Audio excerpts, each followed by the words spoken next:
Hey there, Rednecks, Preppies, Redneck Preppies. It's me, the Redneck Preppy. How you doing today? Great, good. Most people who know me don't know this, but my interest in survival gear and kits actually began decades ago.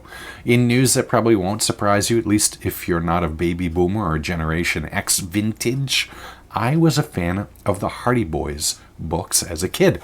Now, starting in the early 1980s, the publisher occasionally released one-off non-mystery books. And in 1982, I got my hands on a copy of the Hardy Boys Survival Handbook.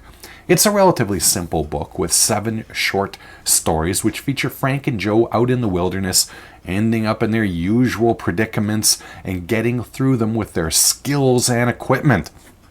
Now, fortunately for the 2 high school sleuths, the opening of the book saw them construct survival kits. Now, as an 11-year-old, I was entranced by both the stories and the kits that aided the Hardys in surviving their adventures, and the book started me on my journey in being interested in survival skills and bushcraft.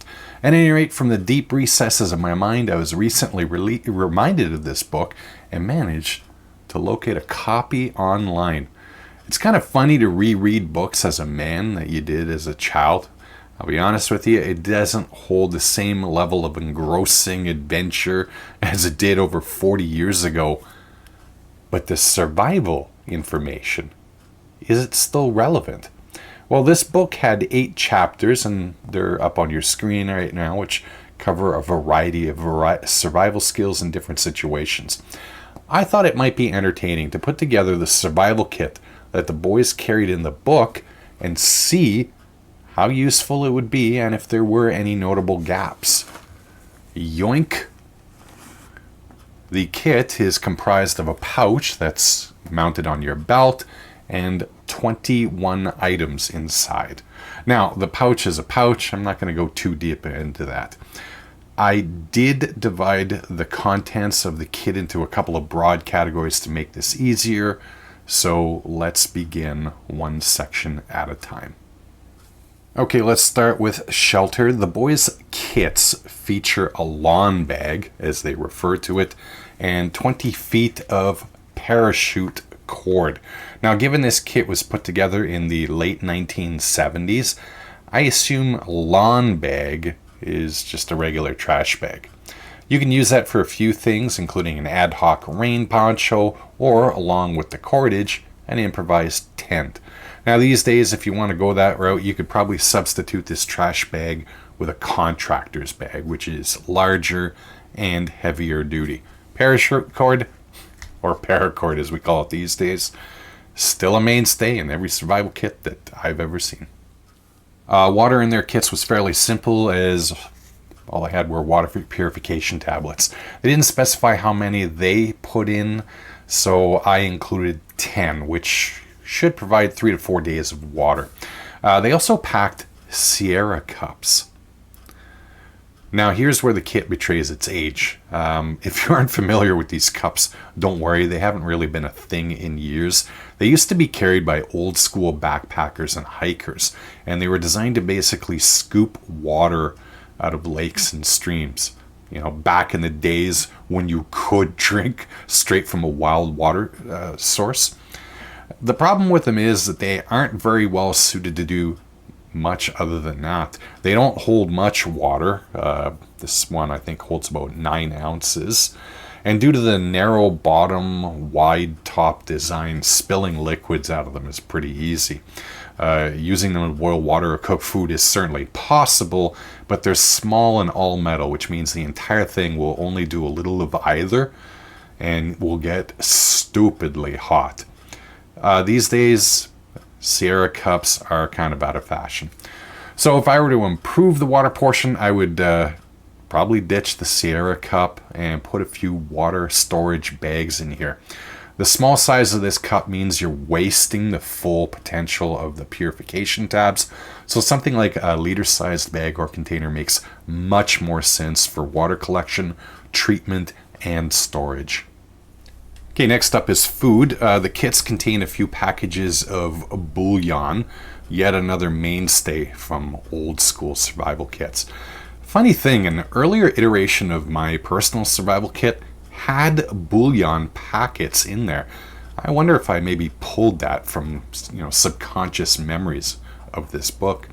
Another nod to old school kits, they specifically name Charms candy for their kits. Now, at first I thought this was purely a 1970s thing because the author was possibly familiar with United States Army survival kits and MREs of Vietnam War vintage, and those had Charms candy in them. Now, while that might be true, they actually have another reason for it.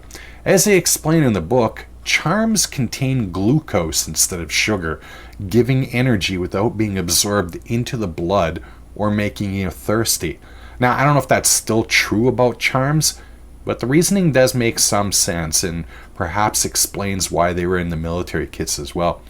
Anyway, we don't have Charms in Canada, so I'm going to have to be satisfied with Starburst candies.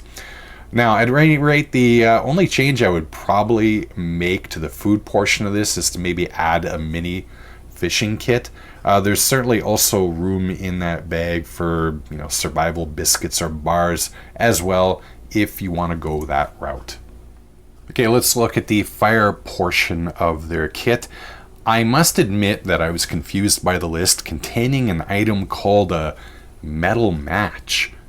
But after reading a bit, I figured out it's nothing more than your bog standard ferrocerium rod. Next on their list was 000 steel wool, which means it's extremely fine steel wool. At first, I thought it was to be placed in the tinder so that if you've got like a hot spot in your little fire going, the steel wool would hold some of that heat and make it easier to get more tinder ignited. Turns out, according to the book, steel wool ignites. Now, this isn't 000 steel wool, so I can't test it out, but according to one website that I found that did actually try it, it works. Who the heck knew? Finally, I threw this in the fire section, but they also pack a candle in their kits, useful for many things, including heat, light, and fire starting. Now, about the only changes I would make to this would be to include a lighter or storm matches. That said, given that the book was aimed at older children and young teens, I'm not surprised that they didn't include those in their kits. Okay, and now the rest of the kit. Their list has a single-edge razor blade or a knife. I put both in. Interesting fact, for me at least, personally, I got this Swiss Army knife as a Christmas present in 1984 from my paternal grandparents, not long after I read this book. They've got sewing kit with some safety pins. Should be pretty obvious what you'd be using this stuff for. A bandana. Really quite useful. I might actually throw this in my regular survival kit. Protection from the sun, use it as a water filter for sediment, an ad hoc bandage. Sky is the limit. Use your imagination. Section of aluminum foil that they would use to boil water, heat food, perhaps use as a signaling device. Actual signaling devices in the form of a signal mirror and a plastic whistle. Interestingly, they insist on plastic whistles because the book argues that in very cold weather, a metal whistle could get stuck to your lips. I have to admit, this is the first survival book or kit that actually considered that. A wire saw. In a pinch, it's better than nothing. You know my feelings on wire saws, but I'm following their list. Some insect repellent, for obvious reasons. Lip balm. Hardly necessary, but nice to have. If you do include some, I would make sure that it has an SPF rating. Remember, your lips are skin, and they do burn as well. Their first aid section is made up of some Band-Aids and some aspirins, which I've got in here. Hardly an extravagant medical section, but these are meant to be hip-carried light survival kits. And also in here are multivitamins, again on their list. To be honest with you, I'm not really sure why they added these. By the time your body is registering some sort of deficiency that a multivitamin would address, you think you're going to have far larger problems. And that's it.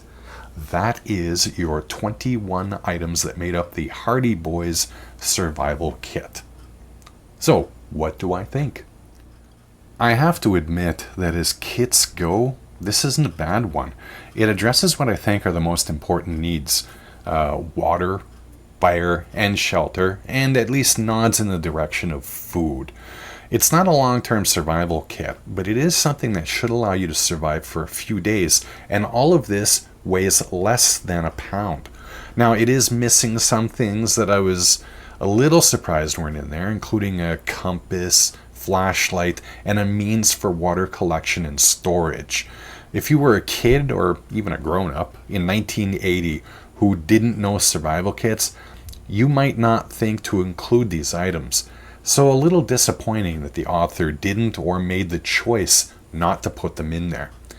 That said, I don't mean to be hard on this book.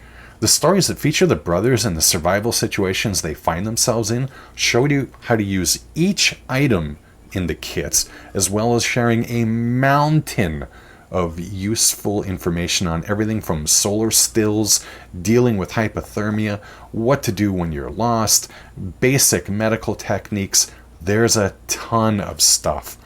Honestly, if they reissued this book and really only would need to have to update it slightly, it'd be a heck of a resource for a child or young teen to learn some survival skills while hopefully being entertained at the same time by the stories. So I give this survival kit a passing grade and a thumbs up to the book itself. These types of books usually have low value information, but the kits themselves and the survival advice Scum adventure stories are reasonably solid. Now that said, it's been out of print for decades, and it's pricey enough on the used market that I don't know if I would recommend hunting it down, especially when you can get most of the information for free online these days. But if you happen to come across it, and for a decent price, I'd pick it up. At any rate, I hope you found today's video to at least be vaguely entertaining and mildly informative. As always, I hope you, yes you, enjoy the great outdoors and buy a kid a Hardy Boys or Nancy Drew mystery. Take care, and bye-bye.